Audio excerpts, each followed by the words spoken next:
Aku berusaha untuk memutus ya karma buruk lah. Maksudnya aku tidak mau anakku tuh nanti mengunduh dari perbuatanku.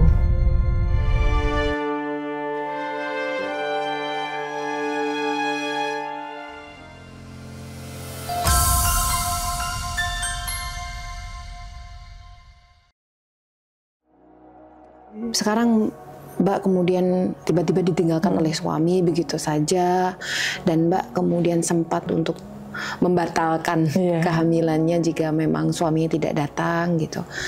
Boleh diceritakan awalnya kemudian accept, menerima, dan akhirnya benar-benar mencintai, mengasihi anaknya yang sekarang. Dan apa sih yang bisa Mbak, kalau mungkin malam hari sedang menimang anaknya lagi mengasihi, itu kan kontak batinnya sangat kuat ya antara ibu yang sedang mengasihi ya, mengasihi itu maksudnya memberi ASI, dan anak bayi itu sesungguhnya juga paham komunikasi walaupun mereka sepertinya nggak tahu bahasa kita ya, tapi bahasa hatinya itu nyampai gitu. Apa yang ingin disampaikan ke dia? Aku tuh mengalami hal yang sama dengan yang ibu aku alami ya. Nah mungkin kalau ibu aku ya mungkin sedikit agak kehilangan sosok ayah. Kita sama-sama fatherless gitu kan, tapi ininya beda. Kalau yang aku alami kan memang bener-bener ditinggalin gitu kan. Masih hidup gitu, bapaknya masih hidup tapi bener-bener ditinggalin. Nah itu sih sebenarnya yang bikin aku ketakutan. Itu sih itu yang membuat aku tuh kayak apa ya, masa sih aku mau ngelahirin anak yang anak ini tuh nggak punya salah apa-apa, tapi nanti kayak apa ya, kayak masa aku udah ngekasih dia beban gitu loh. Kayak gitu, itu yang bikin aku waktu itu sempet yang lanjut nggak ya gitu, lanjut nggak ya gitu. Takutnya tuh aku yang nanti kalau hidupnya kayak aku kasihan gitu. Maksudnya aku pengen ya udah susahnya tuh udah stop di aku aja gitu.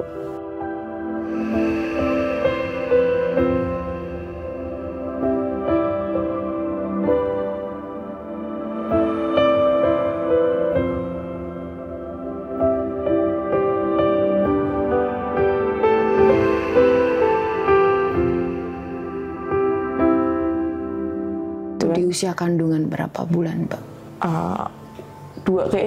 Dua. Karena waktu itu usia kandungan 1 bulan tuh komunikasiku masih baik-baik aja gitu kan. Komunikasiku sama pasangannya masih baik-baik aja.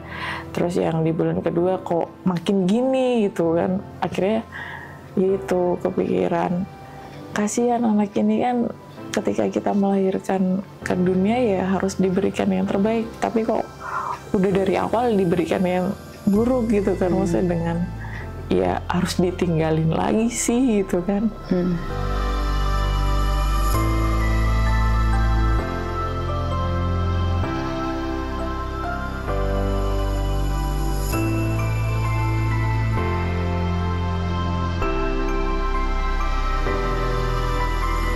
Ibu gimana? Ibu ya sudah diterima saja gitu.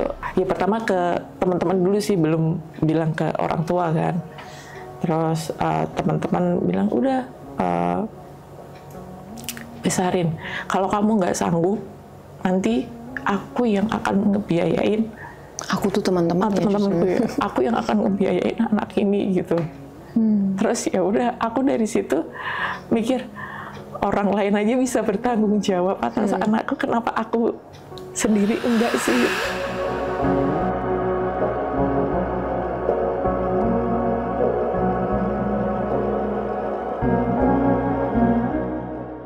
Perjalanan 9 bulan tuh nggak mudah ya. Kadang kan ada perasaan-perasaan itu keluar lagi kan.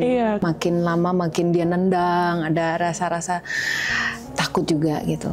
Iya. Bahkan terakhir kali waktu anakku didiagnosa punya sakit jantung, itu aku mencoba menghubungi ya mantan partner, itu juga sampai nggak direspon sama sekali, sampai yang Masalah jantung ketika di kandungan atau sudah dilahirkan? Sudah dilahirkan. Jadi tapi itu apno itu ya? Jatuhnya ini pembentukan waktu dalam janin tuh dia nggak membentuk sempurna gitu. Nah itu tuh yang ketika tak hubungin aja nggak, ini akhirnya ya sudah, makanya teman-teman juga udah jangan pernah dihubungi sama sekali.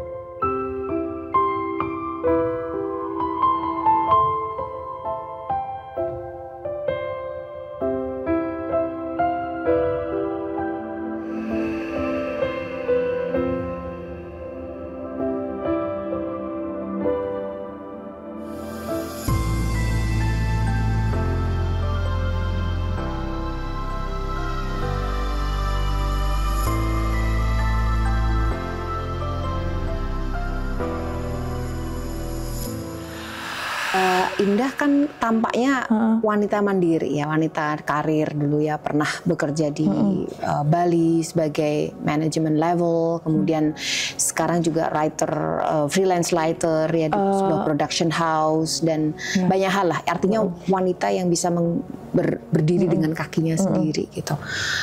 Ada nggak dengan kasus ibu yang ditinggalkan oleh ayah gitu, kemudian sekarang suami juga meninggalkan gitu, untuk kemudian menikah lagi, atau enggak, saya akan besarkan anak ini dengan cara saya, dengan daya saya gitu, dan saya tidak akan tergantung dengan laki-laki, atau demi sosok seorang ayah gitu, kemudian Mbak harus kemudian istilahnya takluk gitu ya untuk kemudian menikah lagi suatu saat.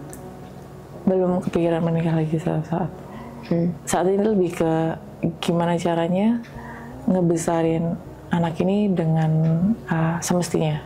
Maksudnya setelah aku pelajari, aku telaah lagi, oh ya sosok ayah ini nggak cuman selalu dari ayah biologis sih, jadi bisa dari adik, saudara. Maksudnya ya, ada yang bisa menggantikan posisi itu ya sebagai figur atau sosok yang mengayomi dan lain-lain, tidak hanya ayah biologisnya. Itu sih. Pertanyaan yang terakhir tadi Mbak, komunikasi atau kata-kata apa yang Mbak ingin sampaikan kepada babynya sekarang? Jujur ya, kalau kayak komunikasi dengan bayi gitu, aku belum sempat terfikirkan. Sama sekali belum sempat terpikirkan karena aku tuh lagi saya udah stressful nih Bu, jadi kayak belum tahu nih ketika sama baby pun juga sebenarnya kalau aku ngelihat dia tuh cuman pengennya tuh nangis, tapi kayak aduh jangan nangis deh, nanti vibe-ku juga terkoneksi ke dia. Kenapa gitu kan menangis, Mbak? Ya sedih aja ngelihat kok dia harus ngalami kayak gini gitu loh.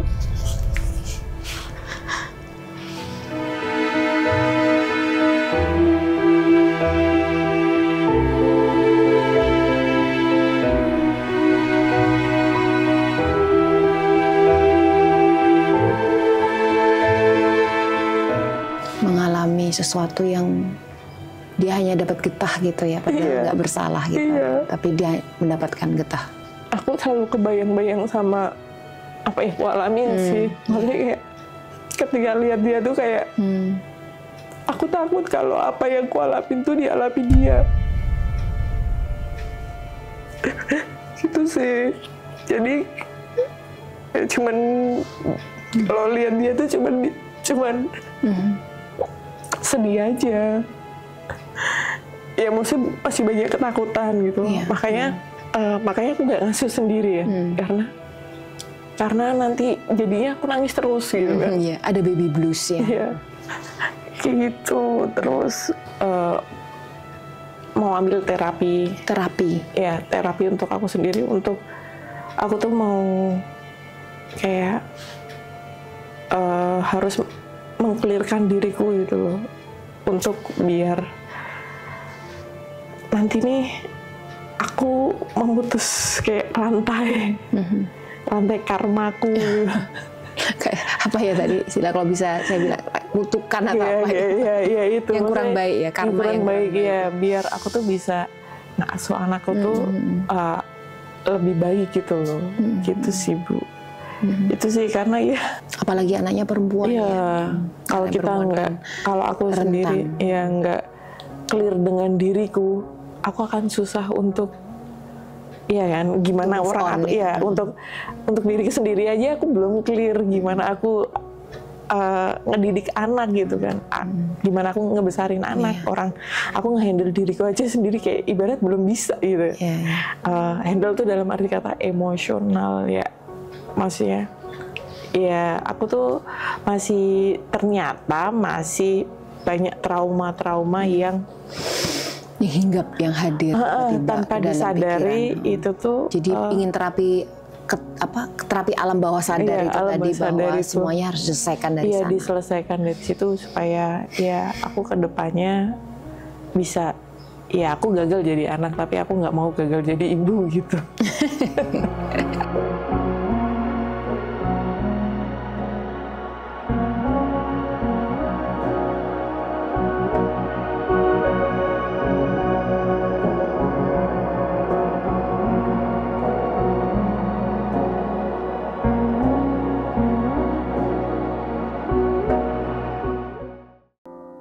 Mendengar cerita Mbak Indah tadi justru sukses ya untuk bisa membuat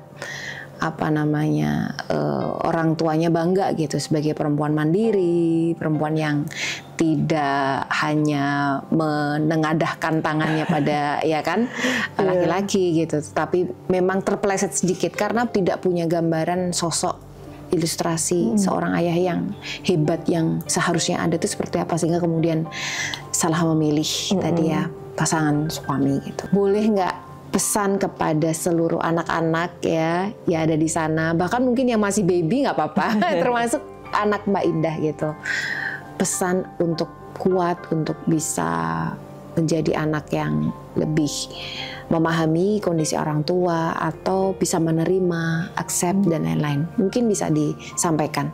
Orang tua itu nggak akan pernah memberikan sesuatu yang buruk ke anaknya. Selalu memberikan terbaik. Selalu memberikan terbaik. Jadi jangan jadi anak durhaka, apapun kondisinya. Maksudnya meskipun hidup itu mengecewakanmu, jangan jadi anak durhaka. Karena memang ya kalau kamu tanpa orang tua ya kamu nggak akan bisa lahir di dunia ini kan. Itu keyakinan Mbak bahwa akan menerima ayah, apapun keadaannya, bahkan akan membiayai, memfasilitasi yang mungkin ayah tidak lakukan itu pada justru ini diberikan dan semuanya dengan ikhlas sesungguh-sungguhnya. Sungguh-sungguh, ya. Karena ya itu tadi sih Bu, maksudnya melahirkan seorang anak itu tuh beneran taruhan nyawa. Jadi ya nggak ada namanya orang tua itu mau anaknya jelek, tuh nggak ada. Pasti mau anaknya yang terbaik gitu kan. Terkadang tuh kita sebagai anak yang kurang bisa memahami aja sih orang tua maksudnya seperti apa. Maksudnya beda pemahaman akhirnya yang membuat kita tuh kayak kecewa atau apa gitu kan. Maksudnya kok orang tuaku seperti ini, sebenarnya ya karena kita belum satu frekuensi aja dengan pemikiran orang tua, akhirnya itu yang membuat kita ngerasa kecewa ke orang tua gitu. Berbirul walidain, berbakti pada orang tua itu kunci surga. Bener. Kira-kira itu ya Mbak. Makasih sekali Mbak Indah Nurlaili yang ternyata hidupnya tetap indah dan luar biasa indah hikmahnya, pelajaran yang disampaikan tadi sebagai seorang wanita. Mudah-mudahan kita juga bisa mengambil pengalaman yang kokoh ya, yang solid, yang luar biasa tadi untuk kehidupan kita sendiri. Terima kasih sekali lagi dan selamat mengasihi. Yang jelas jangan nangis lagi ya Mbak kalau lihat anaknya gitu ditatap, diberi senyum. Suatu saat anaknya tahu kok, anaknya tahu bahwa ibunya sangat-sangat mencintai dan cintanya sepanjang jalan. Ya, insya Allah. Makasih Mbak Indah. Assalamualaikum.